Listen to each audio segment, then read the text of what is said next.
Hey guys, it's me Dominique. I'm coming to record this video. This is a video response to Adri's controlling your kids versus college classrooms. Okay, just wanted to first put it out there that I'm a mother. Now that you hear I'm a mother, please do not disregard and think you know what I'm about to say in this video in regards to video responding to her, because it's to the quite the contrary. It's not going to be what you're expecting by me being a mother. Okay, first off, I would like to say, prior to having my children, I have two children, a 6-year-old and a 4-month-old. Prior to having my children, I was a college student, still am a college student, but I was a college student in the traditional classroom setting where I went to class. The class was like everyone else. And I only had two situations where children were in the classroom setting. But I didn't have any experiences like Adri where, it was out of control children. My first experience in a classroom setting was, I was an older woman. I think I was about 19, 18 at the time. And there was an older woman who looked to be in like her late 20s, early 30s maybe. Or maybe older than that. And she had like a child in there. He looked to be about 6 or 7 years old. Now, it was a sociology class. We were sitting in the classroom. We were all, at that first moment, we were all doing like, taking notes and whatnot. So after we took notes, we went into like a classroom discussion or whatever. The whole time we were taking notes, her son was, I think he was sitting there doing his homework or the same thing or whatnot. He was sitting there quietly. Like, if you didn't see him in the classroom, you would never know he was in the classroom. And I guess because being that, his age. Is that my phone? Sorry. My phone fell on the floor. Yeah, his age. So, being that it was a sociology class, we went into discussion about society and society issues and society norms. And then we started to go into a discussion that I felt like was inappropriate for the little boy that was in the classroom. Yes, we were all adults in the classroom. We were trying to have an adult conversation about adult issues. But I think when we got to a certain point in our discussion, everyone started to notice that, we were crossing a boundary because there was a child present in the classroom. And everybody started to get uncomfortable, and you can see where everybody's conversation started to shift because it was a child present in the classroom. Now, even though, like, I understand the argument of a lot of women saying that, oh, we're single mothers, we may not have a babysitter as long as the child is well behaved and be in the classroom. And even Adri said the same thing. As long as the child is well behaved and can be in the class, the child can be present in the classroom. But in one instance, I disagree. Depending on what the class is about and the discussion that goes on in the classes, I don't think it's sometimes inappropriate. In my opinion, I think it's sometimes inappropriate for a child to be in the classroom setting because we started to notice that he was in the classroom and we started to shift our conversation. His mom took notice, and she, at that point she was like, well, I gotta go, because she noticed that the conversation was becoming, it wasn't like we were having like inappropriate, like, oh, stuff you're not supposed to be talking about in the classroom. We were talking about stuff we were supposed to be talking about, but certain conversations and certain wordplay shouldn't be said in front of children. And she started to notice, so she got up and left for her child, which I understood. But like, even when she left, like, it was still kind of awkward for everybody because he was there when we were actually on the verge of talking about something that he shouldn't have been here. He shouldn't have been listened to. But that was one instance. Then another instance was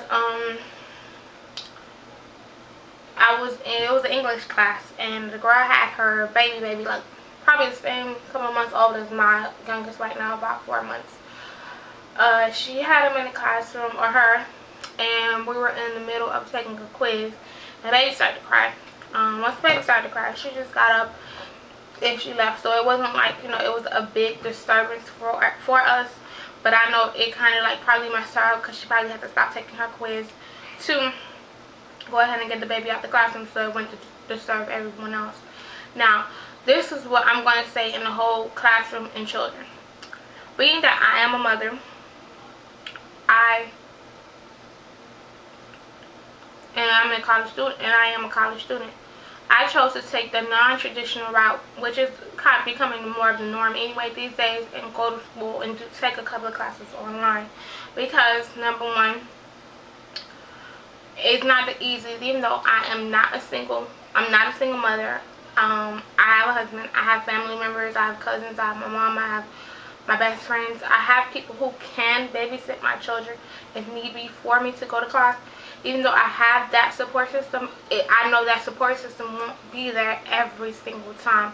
So instead of taking the risk of me going into a traditional classroom setting and knowing they won't be there every single time, I decided to go the online course route. Now, with that being said, even though I've done a majority of my classes online, I do intend on going back to the traditional classroom setting.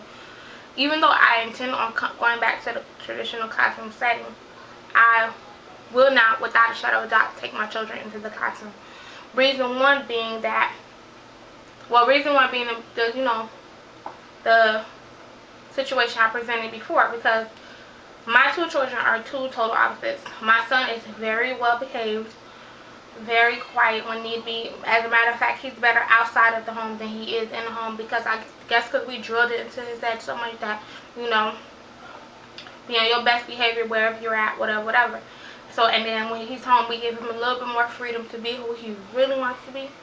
Because I've even had teachers like, my son is a certain way at home, and then when I go into teachers' conferences or open house, and they tell me, oh, he's one of their best, most well-behaved students. He's very helpful, yada yada yada. When they tell me that, I'm like, oh, well, he's a total opposite at home. He's not like that. And they're like surprised. But like I said, if need be, I would be able to take him to a classroom setting, knowing he'll sit there and listen to me quiet, long as he has something, long as he has the eye touch, long as he has the DS, long as he has something to keep him quiet, he'll be quiet and do what he has to do. But I won't take him in a classroom setting, because it can venture off where a discussion in the classroom, depending on the class subject, can venture off into something where he doesn't need to hear it. And then again, the reason I won't take him to a classroom is because he's a child, and most of the time children need to be children. And if he's been in a classroom all day himself on his best behavior, then he has to go with me into a classroom after hours when this is the time he needs to unwind. I don't think it's fair to him to make him be a certain way after he's been that way all day long. And even though I know he could if need be, because I can control my child at this point, he's still a child. And it may be an instance where, yeah, he would go into the classroom, he would do what he needs to be doing. He would sit there and be quiet and let me do what I had to do. But then it'll be a day where he just wants to be a child and he wants to act like a child. And yeah, I would be able to control that, but why even put myself or him in a position where I would have to chastise him for being with a child anyway? Not saying that he's not disrespectful. He's not a disrespectful or obnoxious child. He won't be going crazy, but then he might be one of the ones where, Mommy, I'm bored. Mommy, I'm tired. Mommy, I'm hungry. I know he would be one of them children if it was in that type of setting. 1 or 2 times. I could say be quiet, but if he's hungry and I gotta go. But why subject my classmates to that, where we're trying to take notes and my child's going, Mommy, I'm bored. Mommy, I'm hungry. Mommy, I want to go home. When in reality, he does want to go home. That's the way he feels. So that's my only response. I'm not a single mother, so I don't know what it's like to not have anyone in your corner to help you watch your children when you're trying to go to school.